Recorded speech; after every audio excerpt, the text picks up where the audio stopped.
तुम सब बताओ, क्या सजा मिलनी चाहिए इसे? शिखर की तरफ अपनी उंगलियों से इशारा करते हुए एरिका ये बात कहती है। शिखर का शरीर मानो अंदर ही अंदर से कमजोर पड़ गया था। कप्तान की बात सुनने के बाद यही सोचते हुए कि कहीं मैंने सच में कल रात शराब के नशे में, शिखर अपना सर पकड़ लेता है, अपने दिमाग पर जोर डालने की कोशिश कर रहा है, फिर भी उसे कुछ याद नहीं आ रहा। अनन्या कप्तान से झिझकते हुए पूछती है, फिर आगे क्या हुआ? कप्तान अपना सर झुकाते हुए जवाब देता है, मैंने दरवाजा खटखटाया मगर शिखर सर ने मुझे काम से निकालने की धमकी देते हुए भेज दिया वहां से। मैं जा ही रहा था कि वहां एरिका मैडम आई और ठीक मेरी तरह दरवाजा खटखटाने लगी। मैं वहां से निकल गया। मेरे पास इस नौकरी के अलावा और कोई काम भी नहीं है। मैं किसी भी हालत में ये नौकरी नहीं खो सकता था, इसलिए। ये सुन शिखर शर्मिंदगी में अपना चेहरा अपने हाथों से छुपा लेता है और अनन्या अपने खुले मुंह को हाथों से ढकते हुए कुछ बोलने ही वाली होती है कि इतने में एरिका बोल पड़ती है। कमरे के बाहर से मैं दरवाजा खोलने की भीख मांग रही थी और अंदर से निधि के रोने की आवाज आ रही थी और थोड़ी देर बाद दरवाजा खोलते हुए शिखर बाहर निकला हंसते हुए और अपने कमरे की ओर चला गया। एरिका की इस बात पर शीना अपनी आंखें सिकोड़ते हुए पूछती है, अगर ऐसी बात थी तो कल रात तभी हमें क्यों नहीं बुलाया तुमने? एरिका शीना की आंखों में आंखें डाले कहती है, क्योंकि मुझे पता था तुम लोगों से कोई मदद नहीं मिलने वाली। तुम लोग तो सच जानने के बाद भी अब तक इसका पक्ष ले रहे हो। शिखर ये सोचते हुए वापस खड़ा होता है और कहता है, ऐसे में ये बात और बढ़ते जाएगी, इसे अकेले में आराम से सुलझाना होगा। और एरिका से पूछता है, क्या मैं थोड़ी देर अकेले में तुम दोनों से इस बारे में बात कर सकता हूँ? एरिका अपने कमरे की ओर बढ़ते हुए कहती है, ठीक है, मुझे भी जानना है क्या बोलना है तुम्हें। शिखर और एरिका कमरे में घुस जाते हैं। अंदर निधि आंसू भरी आंखों से शिखर की ओर देखती है और एरिका तुरंत कमरे का दरवाजा अंदर से बंद कर देती है। कमरे के अंदर शिखर निधि से अपनी आंखें तक नहीं मिला पा रहा है।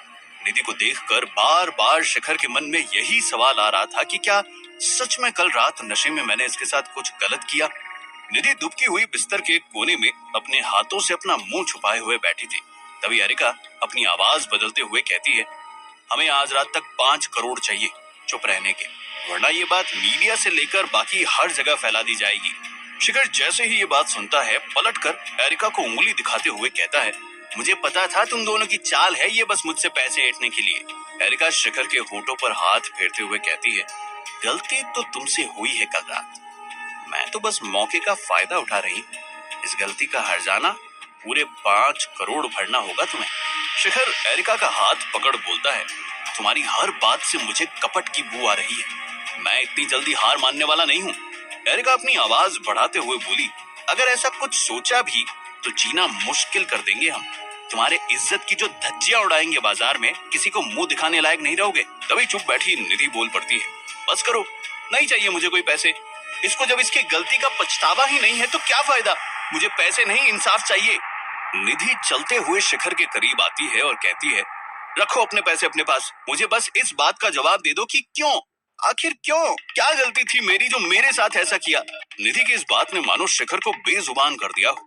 निधि फूट फूट कर रोना शुरू कर देती है और एरिका उसके पास आकर उसे संभालते हुए कहती है, इतने पत्थर दिल कैसे हो सकते हो तुम कि तुम्हें इसका दर्द भी नजर नहीं आ रहा?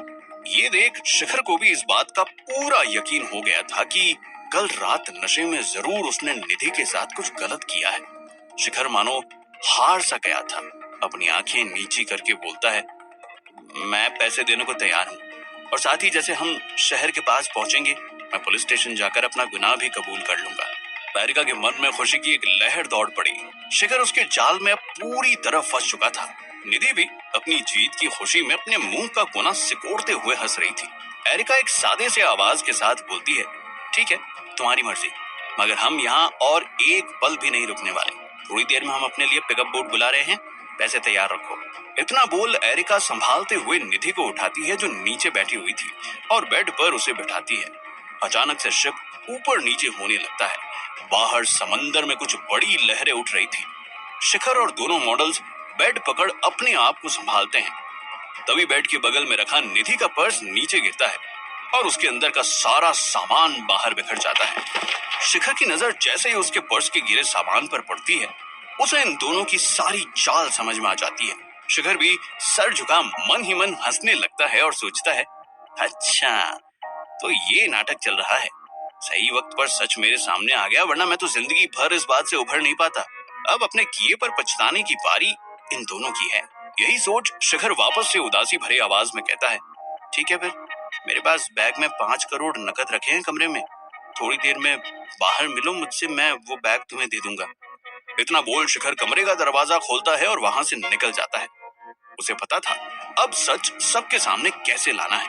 आखिर शिखर को ऐसा क्या दिख गया था जो वो इतना यकीन से कह सकता था कि वो गुनहगार नहीं है। शिखर कमरे के बाहर जैसे ही आता है सभी उसकी तरफ देखते हैं, मानो किसी जवाब का इंतजार कर रहे हो। शिखर रवि को देख बस इतना कहता है, मेरे साथ चलो, कुछ जरूरी काम है। अनन्या कुछ पूछने ही वाली होती है कि शिखर कहता है, तुम सबके सवालों का जवाब थोड़ी देर में मिल जाएगा, और रवि के साथ शिखर वहां से चला जाता है। दूसरे कमरे में आकर शिखर रवि एक दूसरे से बात करते हैं। वो दोनों झूठ बोल रही है, ऐसा कुछ भी नहीं हुआ, रवि शिखर को बताता है। अपने कमरे में बैठा शिखर तुरंत रवि की तरफ मुड़कर पूछता है, तुम्हें कैसे पता? रवि उसके पास बैठते हुए कहता है, क्योंकि बबीता के साथ जो भी हुआ उसके बाद मैं डेक पर था पूरी रात। अगर वो दरवाजा पीटते हुए चिल्ला रही होती तो मुझे आवाज आ गई होती। शिखर अपनी भौहें उठाते हुए रवि को देखता है। कमाल है, मुझ पर इतना बड़ा इल्जाम लगाने के लिए प्लान तो उन्होंने खूब बनाया, मगर अपनी छोटी छोटी गलती की वजह से मात खा गए। तुम सही कह रहे हो, वो दोनों झूठ बोल रही है। रवि चौंकते हुए शिखर की तरफ अपना सर आगे करते हुए पूछता है, तुम्हें कैसे पता झूठ बोल रही है? शिखर एक लंबी गहरी सांस लेते हुए कहता है, सब बताता हूँ, पहले कुछ करना होगा तुझे सच सामने लाने के लिए। रवि उत्सुकता से कहता है, बताना क्या करना है, मैं तैयार हूँ। शिखर रवि के कान में अपना प्लान फुसफुसाता है, जिसे सुन संकोच भरा रवि कहता है, मुझे नहीं लगता ये काम करेगा, बहुत मुश्किल है, मुझ पे भरोसा रखो। इतना बोल शिखर खड़ा हो जाता है और रवि भी उसका साथ देने के लिए तैयार हो जाता है। डेक पर सभी बैठे हुए हैं, अनन्या, शीना, बबीता और कप्तान भी। शिप अपनी जगह पर ही खड़ी है। कप्तान शिप को मोड़ वापस किनारे चलने के आदेश का इंतजार कर रहा है। इतना तो सबको पता चल ही चुका है कि अब पार्टी बीच में रोक वापस जाने का समय आ चुका है। रवि भागते हुए सबके पास आता है और हाफते हुए बोलता है, सारा मामला सुलझ चुका है, अब सब ठीक है। शिखर और मॉडल्स ने आपस में डील कर लिया है। मॉडल्स शिखर के खिलाफ कोई कंप्लेंट नहीं कराएगी और इस बारे में आज के बाद कोई बात नहीं करेगा। शीना हैरानी में अपनी बाहें फैलाते हुए पूछती है, क्या डील? ऐसा क्या हो गया अचानक से? बबीता भी बोल पड़ती है, पैसे खिलाए होंगे और क्या, और आता ही क्या है ना पैसों का रौब दिखाते हुए दूसरों को शांत करने के अलावा। रवि बबीता की इस बात का कोई जवाब नहीं देता। जवाब देना तो दूर की बात, रवि अपनी नजरें उठाकर बबीता की ओर देखने तक की हिम्मत नहीं कर पा रहा था। बस शीना को धीमी आवाज में इतना सा जवाब देता है कि सारी बात थोड़ी देर में सबको बता दी जाएगी, और वापस मॉडल्स के कमरे की ओर चल देता है। वहां बैठे सब लोगों ने इस बात को सुनने के बाद शिखर को मन ही मन दोषी मान लिया था। शीना का दिल ये बात मानने को अब भी राजी नहीं था और वो अपने फोन से शिखर को एक संदेश भेजती है, क्या तुमने सच में? दूसरी ओर से शिखर का जवाब आता है, मैं जल्द ही इनका झूठ सबके सामने लाने वाला हूँ। शिखर हाथ में एक ट्रे पर 2 ग्लास जूस लिए मॉडल्स के कमरे के अंदर आता है और जूस निधि को थमाते हुए कहता है, मुझे पता है कल रात से तुम दोनों ने कुछ खाया नहीं होगा। एरिका शिखर के हाथ से जूस लेते हुए पूछती है, पैसे कहाँ हैं? तुम तो लाने गए थे ना? शिखर अपनी भारी आवाज करते हुए कहता है, वो दरअसल मैं एक बार में तुम दोनों से सबके सामने माफी मांगना चाहता हूँ जो भी हुआ उसके लिए, और सबके सामने आकर जब तुम दोनों मुझे माफ कर दोगी उसके बाद पैसे तुम्हारे पिकअप बोट में रखवा दिए जाएंगे। एरिका भी सर हिलाते हुए कहती है, इतना तो हम कर ही सकते हैं, और अपने जूस की चुस्की लेती है। कमरे के बाहर रवि खड़ा था, किसी के इंतजार में इधर से उधर किए जा रहा था। तभी वहां कोई आता है और उसे देखकर रवि की आंखों में एक चमक आती है। कप्तान, आप यहाँ क्या कर रहे हो? रवि कप्तान के सामने खड़े होते हुए पूछता है। वो सर, मुझे भी कुछ बात करनी थी मॉडल से। ये बोल कप्तान कमरे की ओर बढ़ने लगता है। उसका रास्ता रोकते हुए रवि कहता है, अभी तो नहीं हो सकता ये, थोड़ी देर बाद। प्लीज सर, मुझे जाने दीजिए, कुछ जरूरी काम था। कप्तान रिक्वेस्ट करता है। रवि आंख मारते हुए कहता है, अरे समझ क्यों नहीं रहे? शिखर अंदर है उसके साथ, पर कमरा अंदर से बंद है। डील चल रही है दोनों के बीच। और एक ठरक भरी हंसी हंसता है। ये सुन कप्तान का बर्ताव थोड़ा सा बदल जाता है। क्या बोल रहे हो आप? रवि एक लंबी सांस छोड़ते हुए कहता है, झूठ मैं बोलना नहीं चाहता और सच तुम सुनना नहीं चाहते।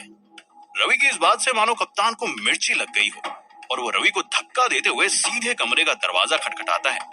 अंदर से शिखर की आवाज आती है, कौन है?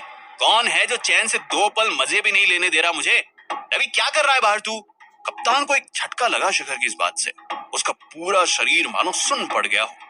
रवि कप्तान को यहाँ से अपने साथ खींचते हुए शिखर के कमरे से दूर ले जाता है। अंदर कमरे में शिखर अकेला बैठा था और उसके बगल में निधि और एरिका उसके जूस में मिलाए नींद की गोली की वजह से बेहोश पड़ी थी। शिखर को रवि का एक संदेश आता है और वो समझ जाता है कि प्लान का आखिरी पड़ाव शुरू हो चुका है और वहां से उठकर अपने कमरे की ओर निकल पड़ता है। शिखर के कमरे में बैठे रवि कप्तान से पूछ रहा था, अपनी नौकरी प्यारी नहीं है क्या तुझे? तभी शिखर अंदर आता है। शिखर को देख कप्तान अपने आप को संभालते हुए माफी मांगने लगता है। कुछ जरूरी काम था इसलिए मैंने दरवाजा खटखटाया। हाँ ठीक है, आगे से ध्यान रखना। इतना बोल शिखर कप्तान को नजरअंदाज करते हुए रवि से बोला, वो तो मुझसे शादी तक करने को राजी है, मैं भी हाँ बोलने का सोच रहा हूँ। ये देख, रिंग भी दे दिया उसने मुझे तो। शिखर अपनी जेब से अंगूठी निकाल रवि को दिखाता है। अंगूठी देख मानो कप्तान के पैरों तले जमीन खिसक गई। ये उसकी खानदानी अंगूठी थी, ऐसा नहीं हो सकता। ये बोल कप्तान लपक कर शिखर के हाथ से वो अंगूठी ले लेता है। रवि पलट कर उसके हाथ से अंगूठी छीन उसका कॉलर पकड़ लेता है। दिमाग तो सही है ना तेरा? कप्तान की आंखों से आंसू निकल आए थे और वो कहता है, वो सब धोखा है, मैं आपको सारी बातें बताता हूँ। शिखर और रवि के कान में जैसे ही ये शब्द पड़ते हैं, दोनों एक दूसरे की ओर देखते हैं, मानो मन ही मन कह रहे हो, प्लान कामयाब हुआ।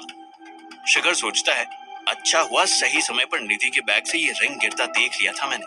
दोनों की सांस में सांस आई ही थी कि कप्तान की अगली बात ने उन दोनों के होश फिर से उड़ा दिए।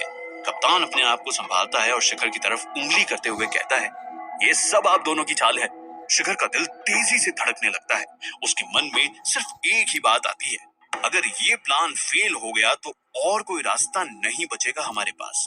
क्या शिखर और रवि का प्लान फेल हो गया था? अब क्या करेंगे रवि और शिखर अपने ऊपर से इस झूठे इल्जाम हटाने को? जानने के लिए सुनते रहिए मिलेनियर डिलीवरी बॉय।